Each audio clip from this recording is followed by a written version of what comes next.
Okay, so today we're going to be talking about why Neville Longbottom is my chosen one. So if you're new to my channel, I have a lot of Harry Potter videos. I'll link the playlist up there and down in the description. Neville Longbottom is my favorite character in the series, and I have many times mentioned in passing that Neville Longbottom is my chosen one. And I get so many comments on this, people asking me to make a video about it, people just outright telling me I'm wrong and all the reasons why, and that's fine. Today, I have a video talking about Neville Longbottom, and we're gonna discuss why I think of him this way. The video is going to start out with me just talking about Neville. I'm gonna take you through his life and his general arc. This will be much faster than my Snape analysis video. I won't go as in depth, but after we quickly go over Neville's life and his arc, then I'm going to discuss why I think of him as a companion chosen one to Harry and how it does fit into the canon of the series. Now, don't get me wrong, I'm not claiming that Neville is canon chosen one. Obviously, Harry's the only chosen one as the series is written. However, my thoughts, my hopes, my dreams, my wishes of Neville also being the chosen one does actually fit into the canon, and it could have ended this way, and I just would have loved to have seen it. So we're gonna start chatting about Neville, then we're going to dive into why this theory works and why I'm so attached to it. So here we go, the character of Neville Longbottom. Alice and Frank Longbottom were members of the original Order of the Phoenix. They were very popular in their age and were integral members in resisting the Dark Lord. When he fell, Bellatrix tortured the Longbottoms for information on Voldemort's whereabouts. She eventually broke them, torturing them into insanity. They live on, but they reside in St. Mungo's Hospital as their minds are gone. Neville Longbottom, after losing his parents and watching his grandfather die, was raised by his gran. While his gran was always hard on him and looked down on him for not being a natural at magic like his father, we also get a glimpse into the abuse he experienced from his family growing up. No wonder that toad meant so much to him. It was the gift his uncle gave him after he was finally accepted into the family after he showed his magical abilities.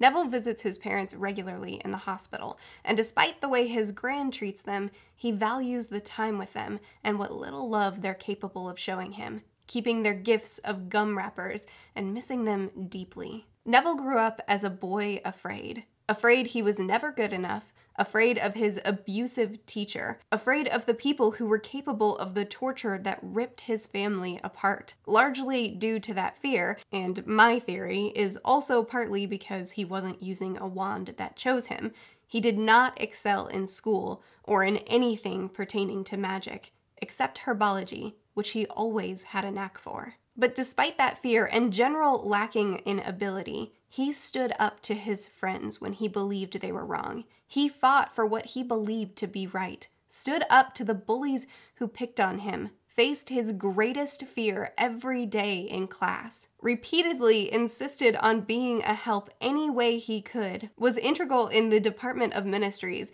and even stood for what was right when being tortured by the very person that destroyed his parents' minds. He made a lot of mistakes through all of this, but you know what? Despite constantly messing up and constantly being made fun of or discounted because of those mistakes and constantly being afraid, he never stopped fighting and never stopped doing what he thought was right. Year 5 was when his rise began. This was when his parents' torturer was out of Azkaban, and he started working harder than anyone to learn to defend himself. Incidentally, shortly after, when he was truly becoming a good wizard, was also the time his gran started believing in him, and when he got a new wand rather than a hand-me-down. Neville was there when Harry needed the DA to guard the walls while he and Dumbledore left the school. He was fighting the Death Eaters when they showed up. And in Book 7, he rose up to be the leader of the DA. He was the one that kept the group together and looked after the members. He was sneaking out and leaving messages on the walls, as well as standing up to the people that were running the school, giving the other students hope. He was being tortured but wouldn't back down because, again, he stood for what he knew was right. He figured out how the Room of Requirement worked and made a safe haven for those who had pushed the school leaders too far and needed a place to hide. He called everyone back to Hogwarts to fight when Harry showed up. He fought in the final battle, not only with magic, but with plants, because that was what he knew well, and it worked. And during the reprieve, he helped collect bodies of the fallen. He was the one Harry trusted to kill the last Horcrux if Ron and Hermione couldn't. And when Harry died, sort of, and Voldemort was telling the school that he had won, Neville was the one who continued to fight. No matter how hopeless it looked, no matter how badly Voldemort hurt him. And then he cut Nagini's head off, destroying the last Horcrux so that Harry could face off against Voldemort in the end. Neville is my favorite character in the series, and maybe this video is half an excuse to make a hype video for him, but he's honestly such an inspiration. So why do I consider him the chosen one, or a chosen one?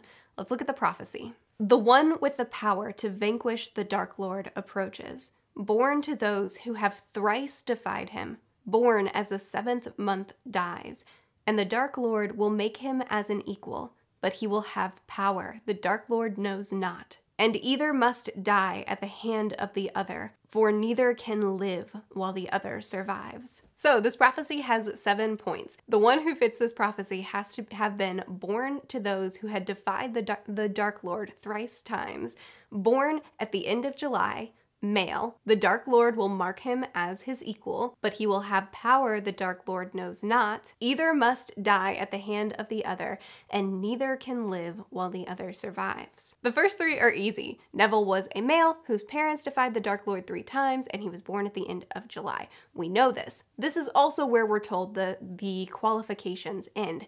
However, I don't think they do. I think he fits all of them. Now we're getting into the discussion part of this video where I'm going to pitch you my idea. Stick with me because while it may look feeble in the beginning, hopefully you'll see how it all comes together too. Okay, qualifier number 4. The Dark Lord marked him as his equal. This one, I don't think is that hard to figure out. How did the Dark Lord mark Harry as his equal? It wasn't by trying to kill him. Obviously, he tried to kill tons of people. He successfully killed tons of people. It wasn't the act of trying to kill Harry, it was the choice of, I'm going to kill you because I think that you're who the prophecy is about. But here's the thing, Voldemort didn't know about the full prophecy. He only heard the first part, the first 3 qualifiers. Male, born of someone who's defied you thrice times, born at the end of July. That's all Voldy knew. He didn't know about anything else. So going off of those qualifiers, I'm sure Voldy understood there are 2 people that fit this category, just like everybody else was able to figure that out. So one of 2 things happened. Either Voldy's really dumb, which we've already established sometimes he can be,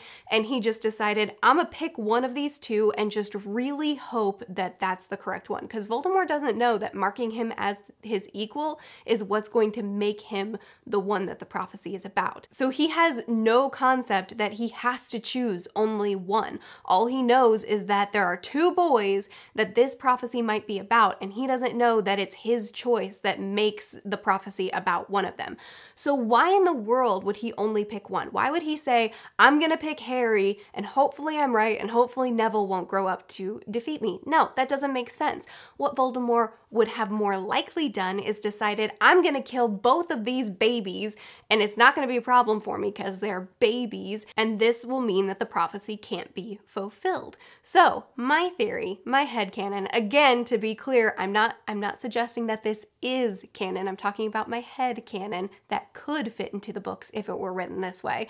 My headcanon, because we have such a limited point of view to where we have no idea how that scene actually played out when Voldy got this prophecy, all we know is that he told Snape he was gonna kill Harry, and then Snape freaked out and said, please don't kill Lily too. So my theory is that Voldemort decided to kill both boys because that's the only logical decision to make here. It doesn't make sense to only pick one and hope that you're right. So he picked both boys, therefore marking both boys as his equal because it was the choice of you're who I'm going after. That was what marked them as the equal, not the act of trying to kill Harry, which means that both could have been marked as his equal.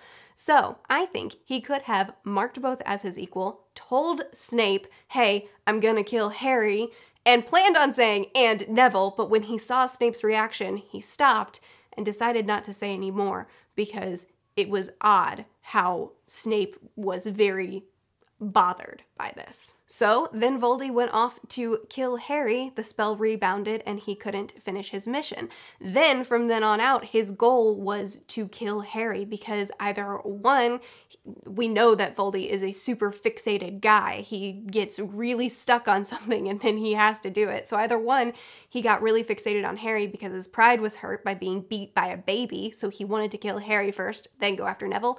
Or two, he just thought, okay, this is proof that Harry was the one that the prophecy was about. He dropped Neville and then Harry was his main goal. But that doesn't change the fact that he marked both as his equal if he did indeed plan to kill them both, which is only logical in my opinion. Stick with me because there's more. The next qualifier is, but he will have power the Dark Lord knows not.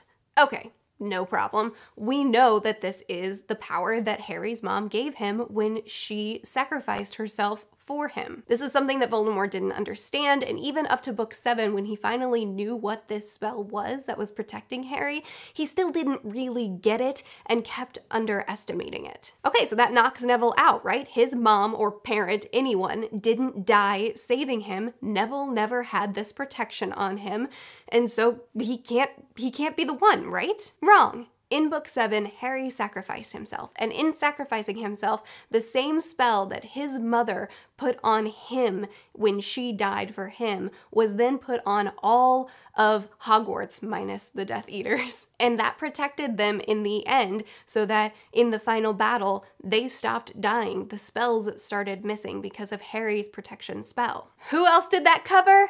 Neville. Granted, it covered a whole bunch of people, but those people don't fit the rest of the prophecy. Neville does. So Neville did have this power that the Dark Lord knew not. Why did Neville have it? Because he's a part of the prophecy and he was destined to have it because he's one of the 2 chosen ones. So both boys had powers that the Dark Lord knew not. There is no qualifier that says they had to have had it since they were a baby. They both had it. Next is either must die at the hand of the other. Again, I think this one's pretty easy. Neville Longbottom pulled the Sword of Gryffindor out of the Sorting Hat. Something that I might remind you, only 2 people did throughout the entire series, and 2 people did in all of existence that we know of. He pulled the Sword of Gryffindor out of the hat, and he sliced Nagini's head off, killing the very last Horcrux, therefore defeating the Dark Lord in his power. From that moment on, J.K. Rowling starts referring to Voldemort as Tom or Tom Riddle more and more, because that was the moment that he became mortal again. He lost his powers of the Dark Lord and just became Tom again. In fact, even in that final showdown between Harry and Voldemort, Harry wasn't the one that killed him. It was Voldemort's own rebounding spell that killed him, which Harry was a part of because they both cast their spells at the same time and the spells hit each other. However, it was Voldemort's spell that killed him. So Harry wasn't even the one that killed Voldemort exactly, technically, and yet he's the one that fulfilled the prophecy. So I feel like Neville being the one that defeated the Dark Lord in his power and made him mortal again should also count. He was an integral part of bringing him down to his mortality so that he could die in the end from his own spell. And the last one is neither can live while the other survives. This one, again, is super easy. Harry can't live while the other one survives simply because Voldemort is going to kill him. That's easy to say, okay, so if we're taking this theory and we're accepting it, then in the beginning, Voldemort had chosen both, marked both as his equal, always would have come back to kill Neville just to make sure that all of his T's are crossed and his I's are dotted, and there's no chance that the chosen one still survives. It's not hard to assume that he would have made sure that Neville was dead too, just to be sure. So if, hey, Locke. So it's easy to assume that if Voldemort survived, Neville wouldn't have, because he would have made sure that both of those that he marked as his equal are gone. Or both of the 2 that could have possibly been the chosen one are gone, for good measure. Again, I know this isn't canon, but the prophecy is vague and it does fit into canon. And imagine the image of, at the end, Instead of it being Harry versus Voldy and it ending the way it did, instead it's Harry and Neville standing side by side against the man who destroyed their lives. And side by side, they cast a spell and face off against him, and their combined power brings him down. We don't have to have known the whole time that the two boys are actually the Chosen One. In fact, the series could look exactly the same as it did throughout all 7 books as it was written, except one little change, and that's at the very end, the two boys face off together and take him down together, and then they realize, actually, we still both fit this, and it was always meant to be us at the end. So why do I care? Why do I like this headcanon so much? Mostly it's because I think that Neville and his arc throughout the series are so inspiring. But I also just really think that would have been such a satisfying end. It would have fit Neville's arc that we watched him have over 7 books. It would have fit the prophecy as it was written, and it just would have been so satisfying to see these two boys stand up together and take him down together. Maybe it's true that we followed Harry alone throughout the series, but we still got to see Neville's arc.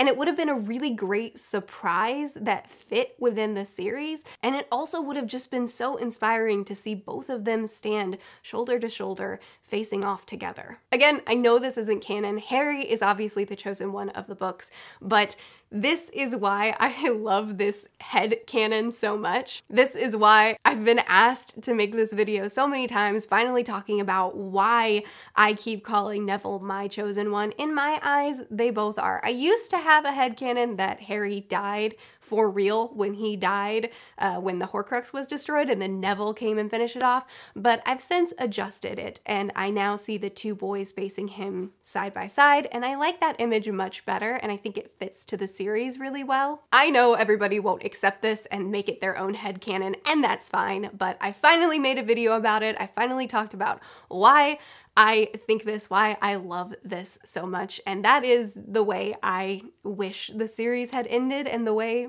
I like to pretend it does. I hope you enjoyed this video. I hope that at the very least I've convinced you that Neville is a phenomenal character. I have several more Harry Potter videos coming up. In fact, my next one is going to be an in-depth look into Draco Malfoy and some thoughts I have on that. Be sure to continue chatting with me about this in the comments. I post videos every Sunday, Tuesday, Thursday, and Saturday.